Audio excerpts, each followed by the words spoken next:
Collector గారు కానీ వికాస్ కానీ నేను కోరేది అదొక్కటే. ఎందుకంటే చంద్రబాబు నాయుడు గారు చెప్తా ఉంటారు, ఆ వేస్ట్ మేనేజ్మెంట్ అనేది మీరు బయట పడేసిన చెత్త మీరు అది ఒక రోడ్డు మీద పడేయబాకండి. శుభ్రత అనేది చాలా అవసరం. నాకు తెలిసి అది ఎక్కడ వేయాలో అక్కడే వేసి ఆ వేస్ట్ని బయోగ్యాస్ కింద వాళ్ళు మార్చి తిరిగి మనకి ఉపయోగపడేలాగా చంద్రబాబు నాయుడు గారు ఆలోచించి అది ముందుకు తీసుకెళ్తున్నారు.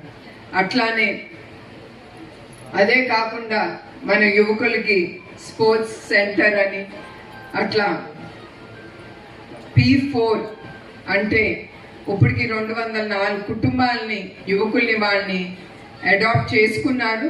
దాని ద్వారా వాళ్ళకి ఏది అవసరం ఇంట్రెస్ట్ ఉందో వాళ్ళని ఒక ఎంటర్ప్రెనర్గా వాళ్ళ కాళ్ళ మీద వాళ్ళు నిలబడాలని ఆ P4 అనే ప్రాజెక్టు ముందుకు తీసుకెళ్తున్నారు. అట్లానే ఇది ఒట్టి కుప్పంకే కాదు, యావత్ ఆంధ్రప్రదేశ్